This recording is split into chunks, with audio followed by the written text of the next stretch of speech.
This channel is called XXII Featurette, and I am going to review Film Noir, The Dark Side of Cinema 22 from Kino Lorber. They sent this to me for review, and if you have been here before, you know that I've reviewed some other of these Film Noir box sets from Kino Lorber. Black Friday is upon us, so you can pick these up probably for a good deal if you look for them. Check out, Kino Lorber's upcoming sale. And, I had never seen any of these before. We have 3 titles in this box set. Most of them have 3. The first one had more than 3. This one, some 50s flicks. We have The Enforcer, The Scarlet Hour, and Plunder Road. So I'm going to talk about these in that order. First of all, they all have separate cases like Kino Lorber does. These are all Region A. So, there's that. If you haven't seen these cases before, you can kind of see they're not like hard cases. They're bendy. They got a little give, but they're not super flimsy. So, just it's cardboard. What do you want? What do you want? But it is very attractive, and it looks nice whenever you have multiple of them sitting on your shelf. So there's our artwork for Plunder Road, The Scarlet Hour, and then The Enforcer with Humphrey Bogart. So let's talk about this one first. This is from 1951, and it's directed by Brittain Windust. And what's interesting is it's co-directed, but it was uncredited by Raoul Walsh. Now, Raoul Walsh played John Wilkes Booth in 1915's silent film The Birth of a Nation. Interesting. Very historical. He also directed a lot of hits with James Cagney and Humphrey Bogart, who you see there. So in this movie, Humphrey Bogart plays a DA called Martin Ferguson. DA Ferguson has an absolute slam dunk case. He has his star witness in police custody. The hearing is in the morning, and Joe Rico, who's played by Ted DeCorsia, is going to testify against the mob boss. He's going to lay the finger on him. So he doesn't want to. He doesn't want to be a snitch because he knows what happens to snitches. And he was very paranoid, and rightfully so, because no spoilers in these reviews, but Joe ends up dying. So the DA loses his witness. He has to then get evidence against the mob boss. So that is the whole story. This story is mostly fictional, but it's based on the real-life investigation of hired killers, which is known as Murder, Inc. That is also the UK title of this movie, the UK release.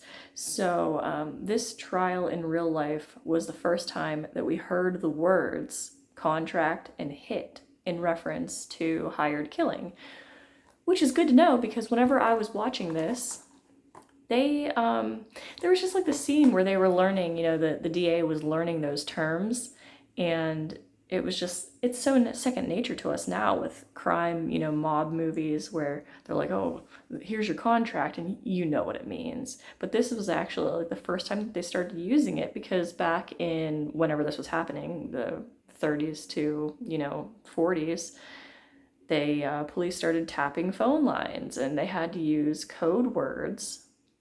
So it's a sign of the times. This is like the first time that the public learned those terms, which is very historically significant.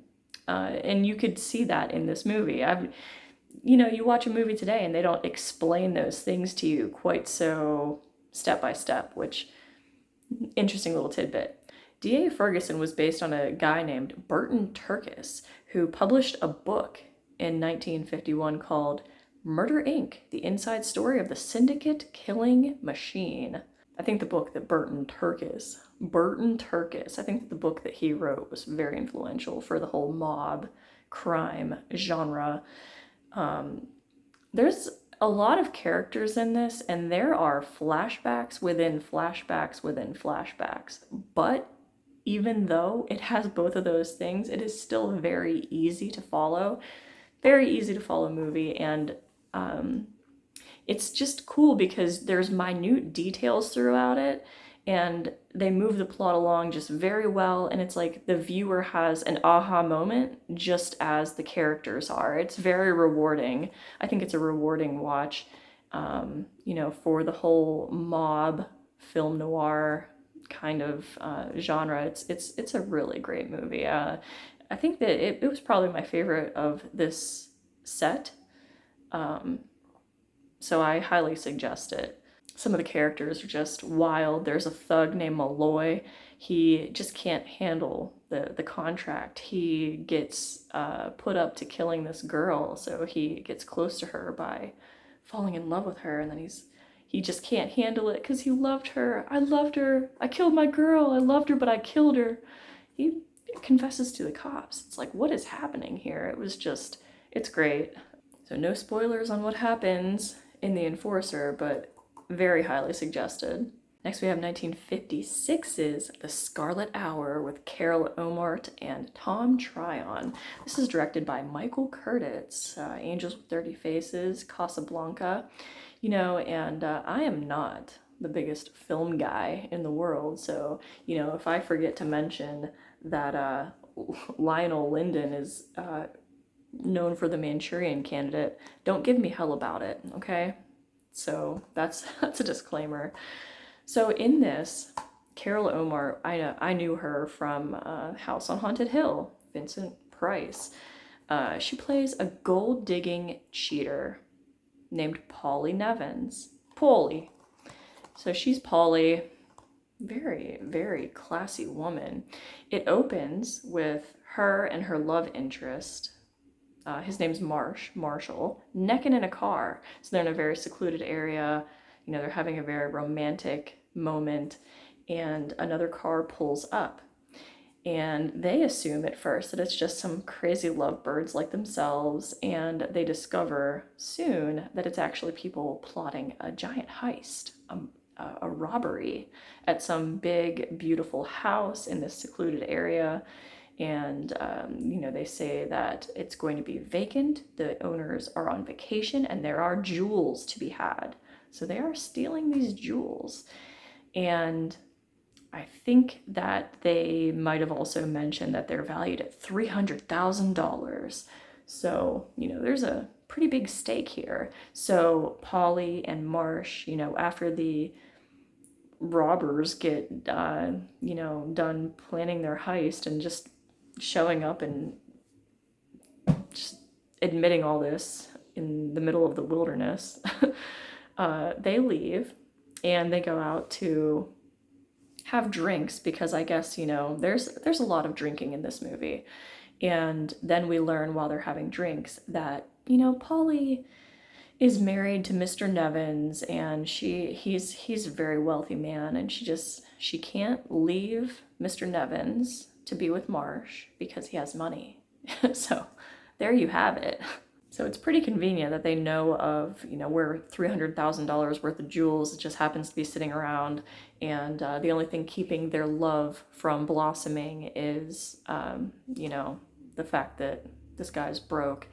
So, which was also interesting because then we learn that Polly's husband, Mr. Nevins, owns a real estate firm, and the love interest, Marsh, is the sales manager of Mr. Nevins' real estate firm. And I'm like, a sales manager for a real estate company is broke? Like, okay, he's not broke. Like, Polly's just like after somebody that's like super rich. And there's a scene where they're planning, she's trying to appeal to Marsh, and she brings him to this very destitute apartment building, and she says, look, this is where I grew up, and it's just like some flat, and she's like, this is where I grew up, and I can't ever go back there. And it's like, he even said at one point, he's like, I do okay. And like, type of money you need there, Polly, what you doing there?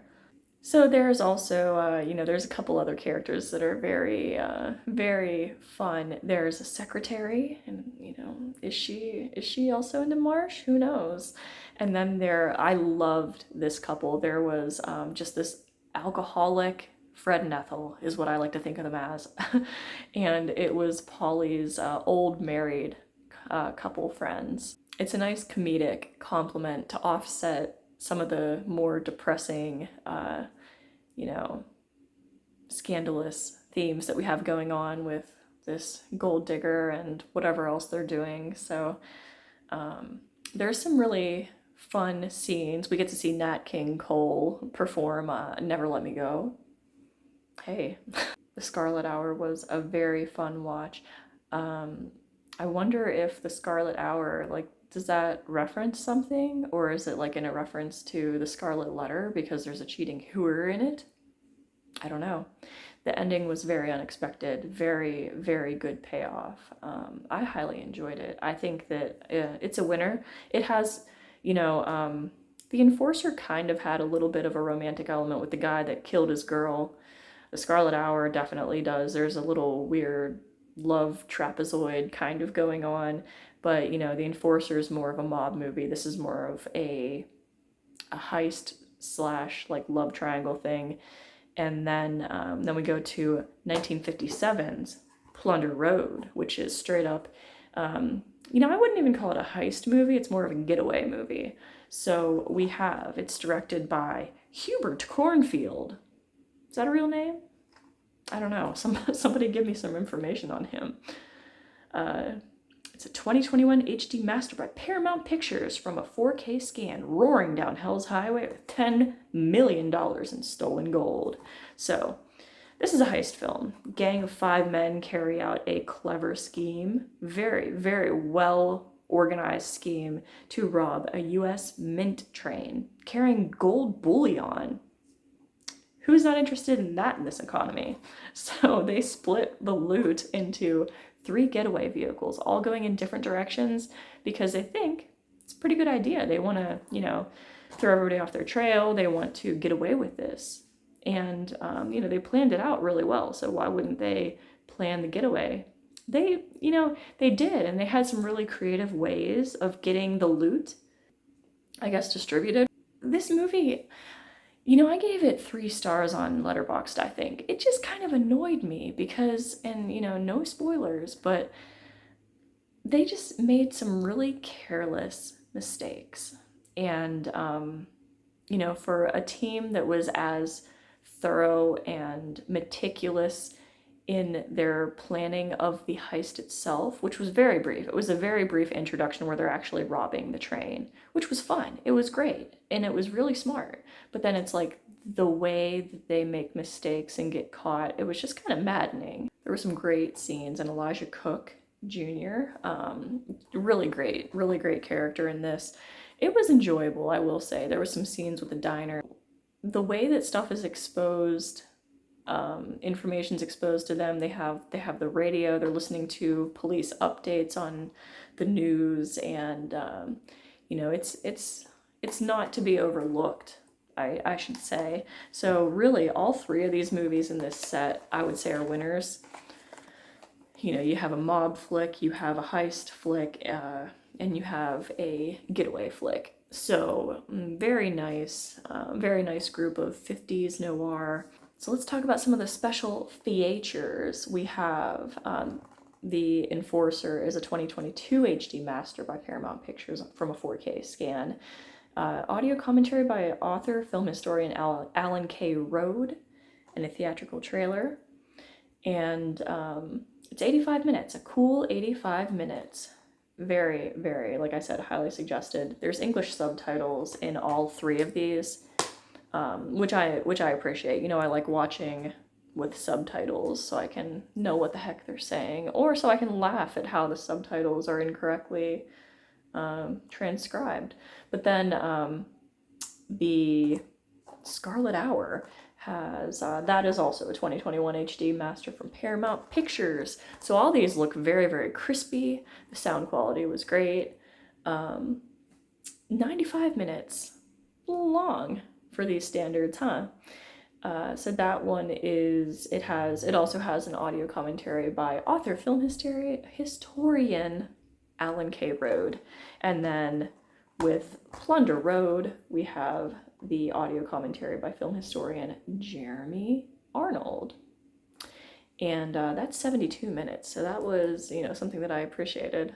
So there you have it, 3 Paramount releases in this very handsome slip, very attractive, highly suggested. So if you want the goods, you want to see that remaster of the 4K scan, this is where it's at. So thanks to Kino Lorber for sending this to me.